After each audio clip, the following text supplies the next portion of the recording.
All right, we're into the second week of free agency, and the Raiders have been busy bringing in a solid haul of players. The quarterback spot locked down with Geno Smith in the mix, so now it's all about filling the rest of the gaps through the draft. I just fired up a fresh PFF mock draft simulator after all the NFL free agency moves settled. As it stands, the Raiders have 9 picks lined up, 1 in every round, 3 in the 6th, though they gave up that third rounder to snag Geno from Seattle. And with the comp picks officially set, every Raiders selection is locked in. So let's dig into this and see how it plays out. What's up, buddies?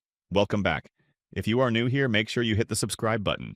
We cover all AFC West news here on this channel. Before moving to the mock draft, let me share an interesting update. Yesterday, Shedeur Sanders posted an Instagram photo with Raiders quarterback Geno Smith in Miami, sparking buzz about whether Sanders could be the Raiders' next quarterback. Both have similar styles. Decent mobility, not elite athletes, with their best ball ahead of them. Geno's been in Florida training, not Vegas, despite his trade from Seattle and a $16 million roster bonus due yesterday. The Raiders will likely extend him for 2 or 3 years at $40 to $45 million annually, folding that bonus in. Sanders' draft stock is slipping after skipping the Shrine Bowl and combine throws. Might not even go top 10, maybe behind Jackson Dart. With Geno locked in, taking Sanders at 6 feels like bad value. The Raiders should focus on win-now pieces like a receiver or defender to help Geno. Not a future QB free agency saw the Raiders re-sign depth guys like Malcolm Kuncey, Adam Butler, and Matthew Butler, a high-upside, low-risk DT at 26. New additions include Lonnie Johnson Jr., safety, low-cost, injury-prone but promising, Eric Stokes,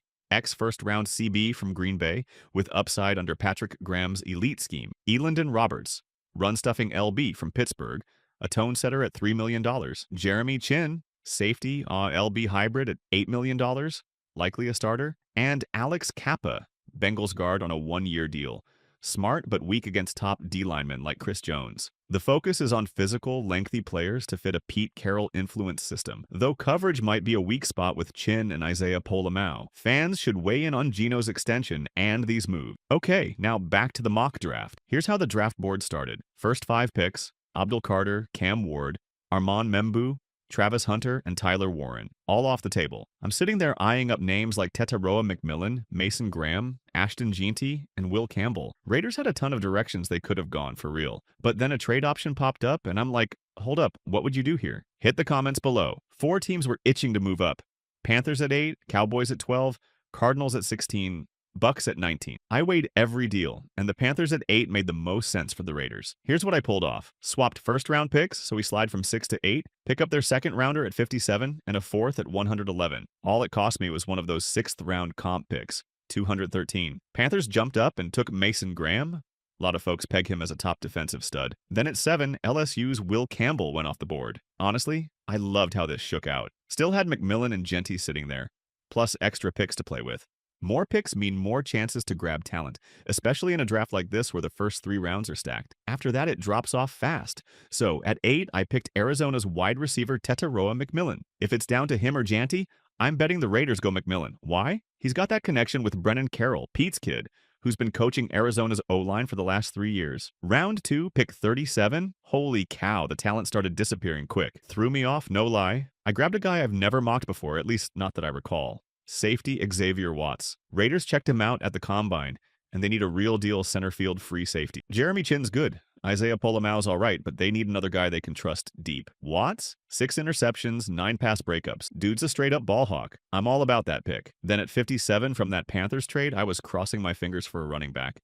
Trevayon Henderson, Quinshon Judkins, or Caleb Johnson. Nah, all snatched up. So I switched gears and took UCLA linebacker Carson Schwesinger. Didn't think he'd still be there. He's one of the best pure linebackers in this class can cover. Always near the ball. A little small, but man, he flies around. Stick him with a hitter like Elandon Roberts. Throw in some chin support, that linebacker crew starts looking pretty sweet. Round 3, pick 68, running back value was crashing hard and I was sweating it. This mock had backs flying off early. Judkins went quick, and it was like running back nonstop in the top 60. Felt like last year when the Raiders grabbed DJ Glaze in the 3rd after a lineman rush. I went with Dylan Sampson here. He's a tough runner who's quietly solid catching the ball.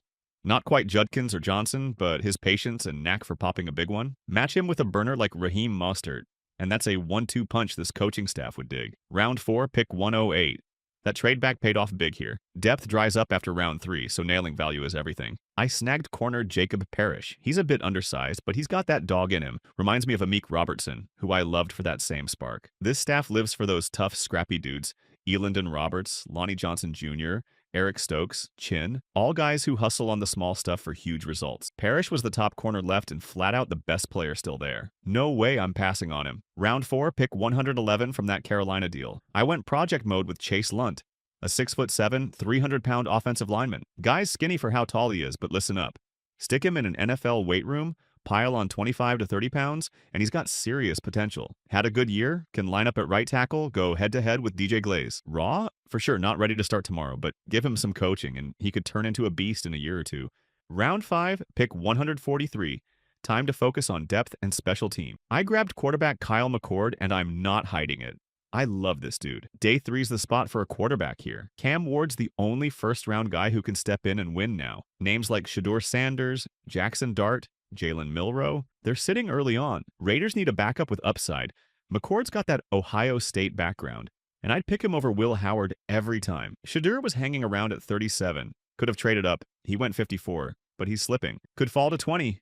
Kind of like Will Levis, not a Malik Willis-level tumble. Raiders are all about winning now with Geno, so McCord at 5 fits. Round 6, down to 2 picks after that Panthers trade. For one, I went running back Taj Brooks. Wasn't my original game plan, but I keep it loose. Best player on the board. Mostert's the big play speed guy. Sampson's the steady all-around runner. Brooks, he's a pass catcher and might just be the best pass blocking back in this rookie class. That's gold for a first-year guy. Think Tampa Bay with Spy Tech. Bucky Irving, Rashad White energy. Brooks brings that same vibe, keeps Geno safe, and adds some real juice. Next up in round 6, I snagged tight end Oronde Gadsden. I always link him up with McCord in my mocks. Dude's a pass-catching weapon. Kind of like a mini Evan Ingram. Racked up 73 grabs for 934 yards in college. Chatted with him at the Combine. Smart guy. He's the TE3 behind Brock Bowers. And with Michael Mayer's future still up in the air, grabbing a tight end late makes sense. Round 7, final pick. I went with safety Malachi Moore. He's a special teams boost, but honestly, he might be too good to fall this far. 5'11", 70 tackles, 2 picks, 8 pass breakups. Caught up with the Raiders at the Combine. I got Watts earlier at safety, but this team loves running 3 safety looks instead of 3 linebackers. Trey Taylor, Chris Smith, too many unknowns there. Moore and Watts could turn into the next Merrick Epps tandem in a couple years if they pan out. Building that chemistry early? That's the move. So that wraps up this Raiders mock draft after a wild start to free agency. Geno Smith's locked in as QB1. The roster's getting deeper with gritty signings like Elandon Roberts, Jeremy Chinn, and Eric Stokes. And now this draft haul, McMillan, Watts, Schwesinger, and more. Sets up a squad ready to compete in the AFC West. Trading back with the Panthers was a steal. Stacking extra picks in a top-heavy draft like this. I'm hyped about how it all came together. Big play threats, ball hawks, and some high-upside projects for the future. Before I bounce, here's a question for you. With Geno Smith signed and this draft class in the fold, should the Raiders stick with win-now moves, like grabbing Tetairoa McMillan, or take a swing on a sliding Shedeur Sanders if he's there in the second round? Drop your take in the comments. I want to hear what you do. Catch you in the next one.